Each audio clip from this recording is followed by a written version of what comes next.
Sejak berjumpa dengan Dr. Elway, Mada baru merasakan bahwa dia berperasaan dan instingnya tahu bahwa dia akan segera menemukan guru. Baginya guru adalah bagian penting dalam hidupnya. Dia tidak perlu lagi yang namanya hingar-bingar dunia. Dia tidak perlu lagi bagaimana dia berkemauan tentang dunia, kehendak nafsu, ataupun yang lain.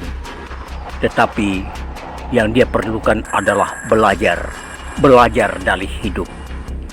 Cuma jadi satu pertanyaan, kenapa dari dulu Mada tidak belajar dalam hidup? Karena alamnya sudah lain. Alam dengan penuh kemewahan, alam yang sudah ada, alam yang tidak perlu kita bekerja, alam yang tidak perlu kita berkeras untuk berpikir, untuk melakukan sesuatu, tidak ada dinamika. Demikian kesimpulan Mada bahwa hidup di singgasana adalah hidup khayalan. Sementara dia perlu belajar dalam hidup yang sebenarnya, hidup yang keras, hidup pikiran yang maju, hidup yang berdinamika.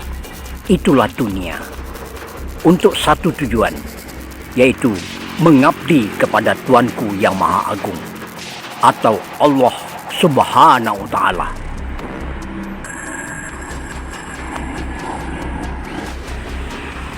Sejak berjumpa dengan Dr.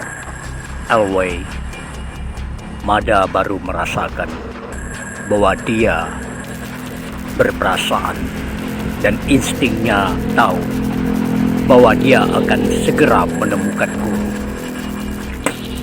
Baginya guru adalah bagian penting dalam hidupnya.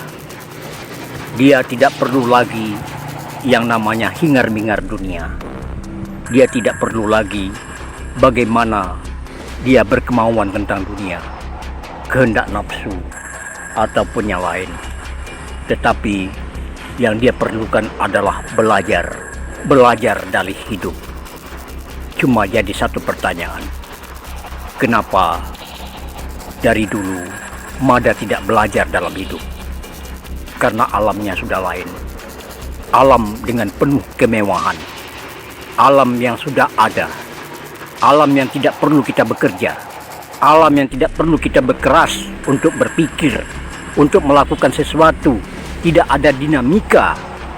Demikian kesimpulan Mada bahwa hidup di singgasana adalah hidup khayalan.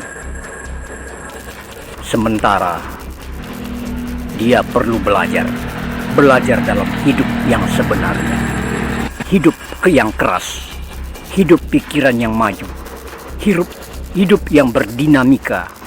Itulah dunia, untuk satu tujuan, yaitu mengabdi kepada Tuanku yang Maha Agung, atau Allah Subhanahu wa Ta'ala.